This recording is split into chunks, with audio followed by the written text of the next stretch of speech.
see there are a bunch of teams in their areas, but it is a pretty clustered start to the day.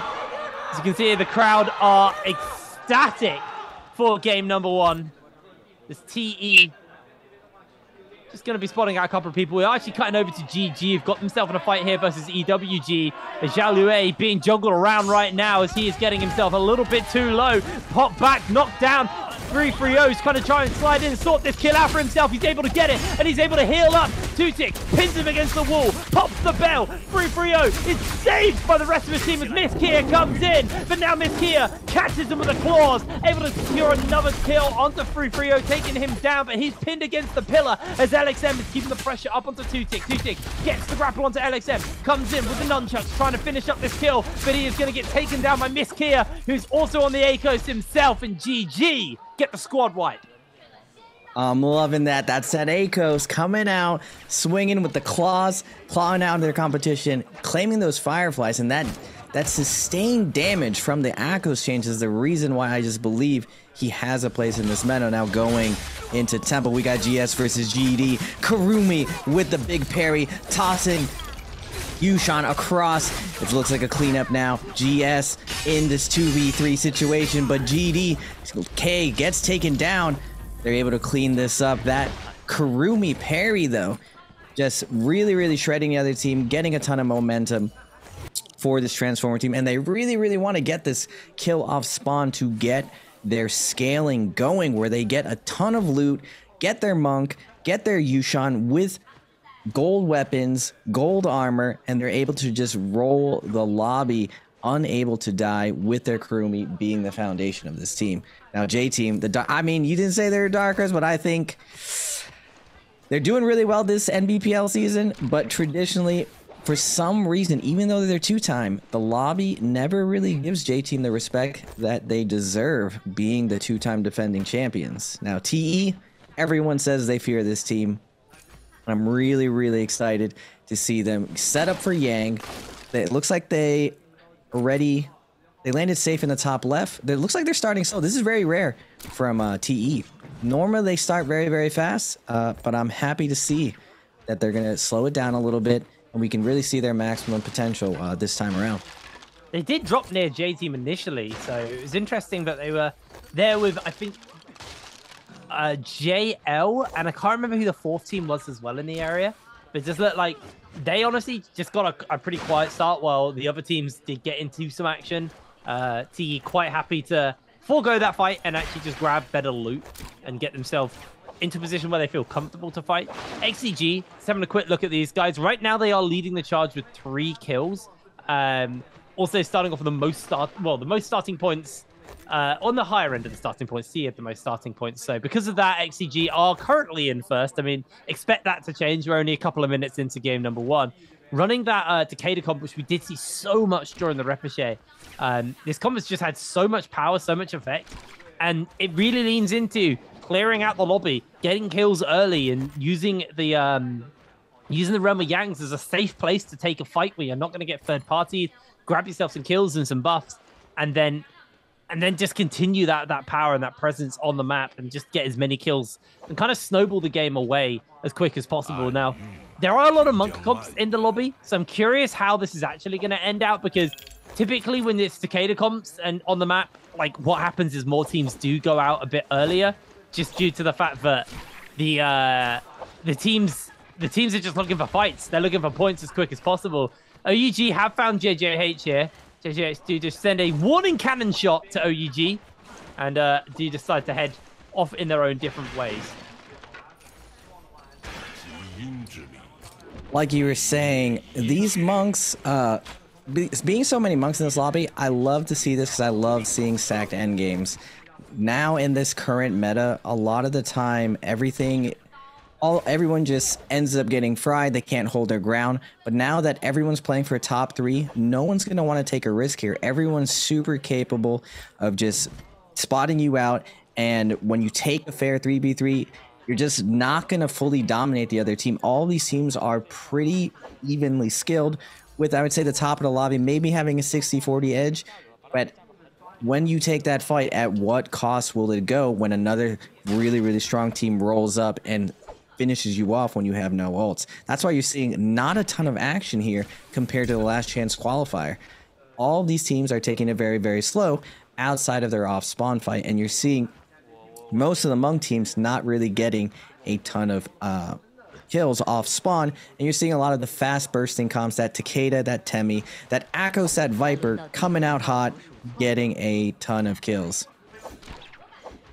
Right now, though, having a quick look at Bowder. Bowder haven't had any action yet for themselves.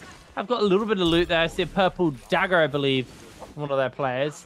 Oh, it's a longsword, actually, onto Malman, as Lion has the pole staff sword. I can't remember the name of it now. Oh, God. What's his weapon called? Pole sword. Pole sword. Thank you. That was a weird brain fart. My brain just decided it didn't know what everyone was using. As speaking of pole swords, Jing using the cabbage variant. I love this skin so much. It's such a good skin. As WBG, it's actually been a quiet one for them as well, but they are a team who typically do start to come alive a little later in the game, so I'm not overly surprised by that. It's a surprisingly tame early game. I think because it's the first game of the finals, everybody's kind of just getting a feeling, a footing of how everything is sitting. And with all the monks in the lobby as well, they're probably quite happy with the state of this game. They're quite happy to basically play this as chill as possible. As GG, 42 alive. There's just not that. No one has really taken a ton of risk here. Everyone's setting up for Yang, coming up at this 23 mark. It's about to be announced, and we're seeing GG set up for the assassination play. You see Moonbane going down, GGJ team Bowda, GD all converging on the center right of the map. EWG going to the bottom. JJ8 going to be uncontested at the top center. But this first Yang is really going to dictate a lot of the tempo for this lobby. We're seeing TE work their way to the top left, and I like to see this, them working this really, really slow, going to an uncontested Yang so they don't really get dropped on by some Viper hiding in the trees or hiding in the bushes. And we're seeing now J-Team, JD, Bowda, GG having this huge cluster, very, very dangerous trying to go into this Yang. With JL moving towards making a play on the box in the center. That's generally the conservative play. As long as you have a Temi, and this is what I think about Trios really, really revolves around this season, is having a Temi. It just gives you so many options to make plays versus monks, versus vipers, for boxes, everything that you see in Immortal War that gives you such a big advantage for success. Absolutely. Well, the Realm of Yang spawning up. J-Team look to be bolting towards it. They can see GG in the distance. They're going to try and jump in and maybe take this fight. Realm of Yang comes in. J-Team are going to not be able to get into the Realm of Yang. They were too slow on the rotation. And now we have JJH versus TE inside this Realm of Yang here, as Godly just going to get himself up in the sky. Transformations coming out from both sides here as TXJ going to be looking for the grabs onto the likes of these JJH members. Is right now just going to jump into the face of Godly, taking a fair amount of damage from those repeating crossbows here. As TXJ trying to find those grabs, but he's just struggling to be able to do much of anything here. Is just desperately trying to get onto water, but his health bar is being shredded away. Godly on the other side actually doing a pretty good job of staying up, but they do finally find that grab onto Chichalui, but they don't think they're going to be able to get the slam, and actually TXJ goes down. Godly able to find that kill. Beautiful pickup there, and now JJH with the advantage are going to look to try and take command of this fight. Both teams have got the Uashans transformed, but it's a man advantage over the JJH. They just need to wait out this Uashan transformation, and then they should have the pressure, the power to win this fight. As VVV going a little bit low here as well on the other side of things, getting jumped onto by Godly. LYD unable to keep any real pressure off anyone as VVV goes down. LYD has been left on his lonesome, and this is going to be a fight win here for JJH. JJH pulling out the upset. Man, that was an exciting fight, because I normally in these mirror matchups with monks, it's all about the monk fry strategy. Who can damage the monk fastest? And now we got J-Team versus Bowda, the old school OG teammates. Armor Circle crewmate coming out, an Eagle coming out with the grab onto this Yodo. Yodo's getting absolutely cooked and taken down, and Bowda just bows out and leaves immediately, sacrificing this Yodo. not really all in. They want to keep their gear set up and possibly get a rest. Let's look at their money. They actually don't have enough money for the rest. They're just living this out. Just going to try to play the outskirts of the map, see if they can scrounge up enough coin to res their teammate back up. A little bit of a misplay there. Wu Chen should have been able to port him out, and Yodo did have all. It looks like Eagle just made a great play with that really tough terrain, able to pick up that Yodo. One of the hardest parts taking fights is the actual terrain. Now we're getting a replay. GD versus XCG. Another juggernaut, and it looks like another upset is going to happen. XCG is grabbed, and that Temi is getting juggled off that cavalry back into the crosses, getting cooked. And now we're in a 2v3 situation with Karumi still up. XCG just getting absolutely pressed against this pole. This Cicada Temi not able to get anything going. Their offense absolutely stuck. Just crushed by this Monk team. So the two top Yang teams, XCG and TE, do get taken down. What a great day for the up-and-coming New Blood. And we may be crowning a new team today, Hitbrain. I mean, we do still have the games on Sunday. So it is a 12-game finals. One thing I've learned about Naraka is it literally comes down to the final game. Game 12, I guarantee you, will still have so much on the line every time. If somehow one team gets a big enough advantage that they can't be contested in top spot by the 12th, I will be shocked. That'll be the first time ever. We are watching right now XCG taking themselves a fight here versus WBG. Sleepwalker has thrown down the ultimate, wasn't able to actually connect any stunts onto anyone, but XCG feeling comfortable to set this one up. They've used all of their Takeda charges actually there, so not really going to be able to do too much more on that one. XCG playing this nice and relaxed actually, deciding not to go any further forward as Jing does launch in forwards. NiHQ able to get some damage off there, throws down the F ability. Sleepwalker now getting jumped onto as NiHQ. His health bar's going low, but he's got the Z-ping to keep him up, and Janon comes in with a full spear rush, and NiHQ boggles in the next one. Out they go with the teleport out to safety. XCG, they needed that kill because they've got the debuff on them. Or the buff, depending on how you look at it, just giving them the confidence, getting that double spear rush round. Now TE also having that debuff, popping the Monk on. Monk's duking it out, Chubb's going down and pushing him out of the healing circle. TXA has the advantage with the buttery rocks, absolutely decimating the other Monk. Sliding down the rocks, not getting the healing circle from his Kurumi. Now TXG, just a formality, gonna clean this up. Looks like VVV is absolutely dominating his fight, staggering us, and it looks like they are going to get their second lives, crushing GD. Man, I just can't expect anything less than TE. They're just such a strong team. Now, XCG, they do have only 41 seconds. They have their backs against the wall. It looks like they're going to go down to this Yang depletion unless they somehow give all the money and res like one of them out of this. But I don't even think that's in their bag of tricks here. Maybe one of them has a soul bloom because it doesn't look... Oh, it looks like they're chasing their bounty right now. But with only 18 seconds left, man, this is one of the worst ways to go out. Just not being able to find an engagement. And it's one of the benefits of having a Wu Chen on your team for the opening game. You're able to just disengage, get that teleport, fully run away if you're losing a fight. Yeah, and all of it goes down. Sad times. That is a rough way to go out. That is a very, very rough way. And like you said, it's the Wu Shen completely destroyed them. They would have got that. They would have got in. They would have been okay. But unfortunately, not going to be the case. You can see that J-Team once again are on the edge of the realm of Yang zone. Actually, no, that's a Moro's Blessing. So they're actually going to look to try and contest that Moro's Blessing. JJH are going to jump into the realm of Yang. It looks like GG may join them. At the moment, it's just JJH who've jumped in. And looks like they might actually just get a free realm of Yang at this point.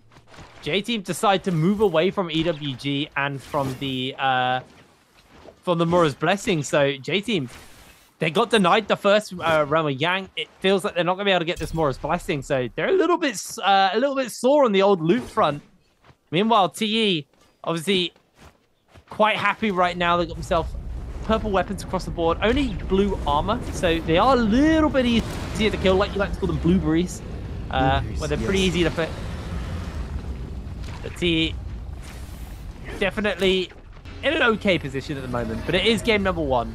As JJH, they just get a free run with Yang. Nobody contested them. Yeah, a ton of the strategy I've seen in the CN meta is that second Yang is not worth it, because like I was saying, you just don't have that big of an advantage on other teams when it comes to just a raw team fight. You're most likely to get third party because the circle is closing, and what really differentiates the best teams is their end game performance, how they play in these super congested areas, how well they rotate, how well they peel for each other, and how well their monk does getting multiple ults and getting multiple double grabs. You're seeing the best teams in the league, their monk getting 3 to 4 monk ults in these end games. So they don't really want to take these raw 3v3 fights if it's unnecessary, because the chances of them surviving if they don't win, it's pretty much 0%. But if they make it to this end game, they're most likely gonna at minimum get 3 to 6 kills. And when you're a monk team, that's where you get all the benefit. All these other burst teams, these cicada comps, they're capable of getting 10 kills early game, off spawn getting 3 to 6, that mid game getting a little bit of assassinations placed off the Yang, another 3 to 6 kills. But in end game, where monks provide so much cover and basically they're a factory for kills and soul blooms, they just don't have that, and they have nowhere to hide, and they're just praying for a good terrain situation where monks aren't as strong. This tower is one of my favorite spots on the map, Hip Rain. It is impossible to die here. There are just so many levels to this thing, and you're seeing even 2 teams use this tower for complete safety to transition to this end game. There's just so many like tricks you can do moving in and out. It is really, really hard to lock down anyone here. And if you're looking to camp out, make it to the end game, not getting all in by any of these Yang depletions, this is one of the best places to be. With a bell, you're able to ring every minute, so you can see any team that's looking too aggressive coming in on you. No one can really sneak up onto you. And just that multiple layer rooftop, you're seeing a lot of these teams take refuge over here with this zone coming in, just because it is really, really difficult to hold down any of these pro players with their movement mechanics on these multiple rooftops. It feels a lot more like a game from last year. Like, this feels a lot like a season 1, season 2 game, where everybody is quite content just to play this at a much slower pace and kind of sit on the top of roofs and just wait out the final circles. Prior to this, I mean, all season long, it's been way more aggressive. You don't have downtime like this anymore traditionally in Naraka. And maybe that's just because there's a lot of monks in the game and people are wanting to play for those final circles. Maybe it comes down to just people being a little bit nervous and don't really want to play, have a bad first game, and then let that kind of affect their mental going in for the rest of the 11 games they've got to play for the grand finals. It's hard to say at this point. What is easy to say, though, is there's 39 people left in the lobby. Normally at this point, where like, I think 7 minutes, we expect to see, I believe the number's normally about 21 to 23 players left. So the fact we're 39 players at 11 minutes left in the game, that really should show you how many people are left in this game. This is going to be a very, very clustered final circle. What that does mean is we won't have as much downtime in those final circles, just due to the fact that like everyone's going to be on top of each other. It's going to be a very, very clustered state of the game. So expect that moment to get very explosive. If we do actually end out here in the city, though, there's going to be a lot of buildings for people to hide in, and then suddenly those monks lose a lot of value. Exactly. This is exactly what you want to happen if you don't have a monk on your team. All these monks, they're not going to be able to farm as many kills. They will be able to dictate a lot of the spacing, holding wherever they want on a rooftop, just because you can't really challenge them for their positional superiority. Now, what separates teams here in these end games when no one can really attack each other is the range. You're seeing a ton of teams here. You don't normally see this in ranked, but you see all these teams holding 6 repair kits, because what allows you to take positioning is superior firepower. The better J's you have as far as range, you're able to pressure your opponents to the best position. And generally, the best position is really, really up high. If you can isolate where everyone is in front of you, you don't have to worry about your flank versus being dead center, where you have to worry about 360 degrees. If you're up top, you only have to worry about what's on the bottom of you. One of the great places to be in any battle royale. Height or ulti height is one of the best positional places to be. Now, it doesn't mean that just because you're a monk team, you're going to win this end game. You have every advantage once you get here, but I've seen this Takeda Temi that we're looking at right now, XCG, do a ton of finesse to find their ways to a victory. In all of the chaos, a lot of the times, if you pay attention, when a monk de-transforms, that is the time where you'll see all of these burst comps jump in, because they're not worried about getting double grab and just executed. They only have to worry about the Yushan, and with the Takeda, that one character can just bully the entire team. So you're going to see all the action go down when monks ult and when they de-transform. It's one of the exciting things to see in such a stacked lobby. I miss these lobbies, HipBrain. I'm not a big fan of having only 18, 20-man endgames. I like these 40-man endgames where everyone is playing for top 3 instead of just qualifying. I don't know, man. I love like a good action-packed mid-game. The final circles are fun, though. When you've got this many players, the final circles are just... It's chaos. It's absolute carnage. There's a lot to kind of keep your eyes on. Like you were saying, though, about the Takeda comp, obviously there's so much burst in that comp. When you got the Tammy to kind of give you the Sandstorm for safety, you've got the Stagger from the ultimate as well on the Takeda. It's very, very oppressive to fight into. Right now, Mora's Blessing has spawned up. TE tried to get their hands onto it, but EWG did a pretty good job of just gatekeeping it and not letting them near it. EWG very stacked on the Soul Jade front, as you can see, and it actually looks like J Team have found out TE as well. Are going to head away from them, but it looks like nobody's overly interested in fully committing for this Mora's Blessing. Are quite happy just to kind of keep an eye on things and move away, but now it's going to be over the 2-tick. He's going to get his hands onto it immediately. Cannon fire's coming in. Kurumi actually does a great job of getting them some safety, and they grab the golden armor, they grab any other goodies they want from it, and they're just going to head away and heal up. Uran is going to be quite content with that one. Lovely play there by AWG. Really patient on that Mora's Blessing. Yeah, they actually waited till the lobby stopped paying attention. With that umbrella, you're able to block a ton of shots, and TE just doesn't want to risk it. We're seeing a very, very conservative TE. Now, as long as your monk has purple armor, Transformers is just so powerful. You just need your monk to be able to survive a ton of bursts. And the thing about these monk situations is that if there are more monks ulted at the same time, monk becomes way stronger because it's less likely that the lobby will focus any one monk with range attacks, as long as you monk ult at the same time. Now, the tough part here is you don't want to be the team to ult first. If you're the team that ults first to ult, first to lose, because your monk de-transforms first, and when he de-transforms first, other monks are still active and can grab them while they're stuck in animation. So you definitely do not want to go first. That's the reason why there's a chain reaction of monk ults, is all of these monks pay very, very close attention of where their timing is relative to the rest of the lobby. And now we're seeing TE, Yushan, having to create some space for his team in order to find a good spot so that they don't get lobbied. Now, this is actually the team, HipBrain, that I learned the whole position 1 and 2 and 3 from. FPX, during the first Worlds, now known as TE, their Yushan exemplified this playstyle where he bullied other teams so his teammates could get to these good positions, and they never got lobbied. It's one of the reasons they got second behind JT. Yeah, I mean, they're a team that are very forward-thinking. I actually do think that transformation from LYD was him getting chunked out and being forced to ult. Then he just read the situation well, used it to buy space for his team, and is able just to move on from that. Does look like TE don't really have like an optimal position. They are kind of just playing the cliff edges right now. J-Team going full squirrel mode and quite happy just holding onto this tree for themselves. It's a very good final circle for monks. There's a lot of high ground. There's a lot of flat ground for them to use as well. This is an ideal place for those monks to transform. The question is when are the monks going to pull that trigger? Who is going to be the person who's going to be forced to use that transformation first?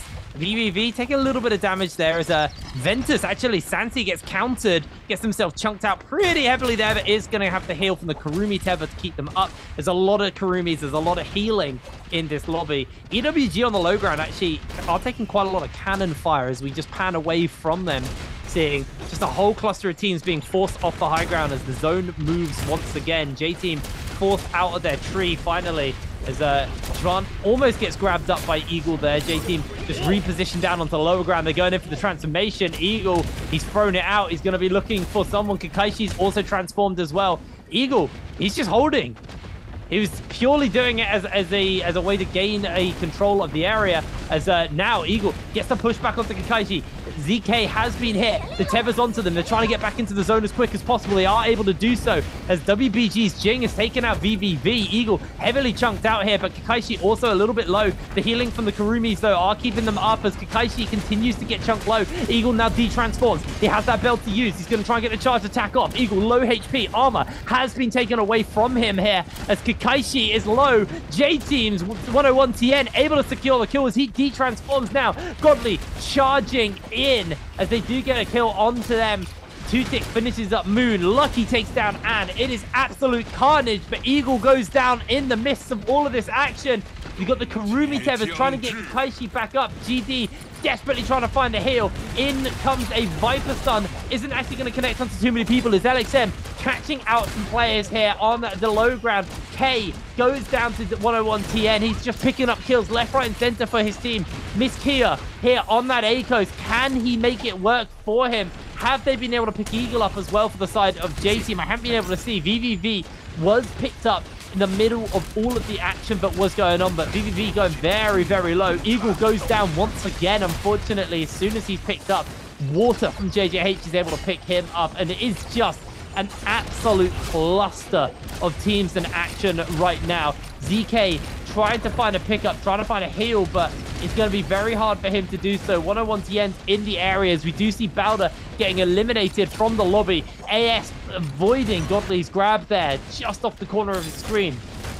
So many monks are transformed. 101 TN has also thrown out a transformation himself. It does look like they've been able to pick Eagle up again, but he's already incredibly low. Flamers coming down. WBG have been taken out. And JJH are absolutely destroying this lobby, picking up kills left, right, and center. THJ about to lose his grip on the high ground. Is going to have to slide down fairly soon, or he is going to be in danger. I believe he was able to find at least one grab there, but it didn't result in a kill as he jumps back down into that low ground. There's still 24 players in such a tight circle. It's absolute carnage. His TE now are starting to pick kills up with the cannon. Down goes J-Team as they are finally out of this lobby. Eagle, he's the first out, and he's the first out again. Taken out as it is now just down to GD. You're picking up a kill onto GG. It's so hard to read this fight. There's just too many players, too many actions. The sandstorm's coming out. I don't know who's casted that, because it is just an absolute cluster of action and players just standing in this final circle, each one looking to try and find a kill. As the kill feed reading like a final credits in a movie. OUG picking up a bunch of kills as well onto Lucky and Chalui, as Dongxing able to secure himself a kill. Actually, the King takes out LYD from TE. TE losing another player there, but they do answer back with one Fang from JL in response, as Miss Kia on a sliver of HP, trying to avoid some of this action, is able to hold themselves up, but GD once again putting together a whole bunch of kills. OUG get eliminated from the lobby. We're now down to 9 players. TXJ needs to avoid the hands, just tap dodging away from Kakaishi, as Kakaishi's desperately trying to find it, but he does de-transform in the meanwhile. Miss Kia drops down with that low HP, is going to try and get himself up the tree and try and get some healing done for themselves, is able to get some armor back as LYD still in this fight, bot back somewhat, not into the zone though, gets countered, gets chunked down a little heavily here as Miss Kia is waiting for the prime opportunity to throw that ultimate down. He gets himself caught up in the air. LYD has gone for the transformation. VVV from TE trying to hold alive for as long as possible as they take down Juan. GL taking out Miss Kia, finally finishing them up. VVV is going to go down to K, as K desperately trying to hold on to this as GD take game number 1.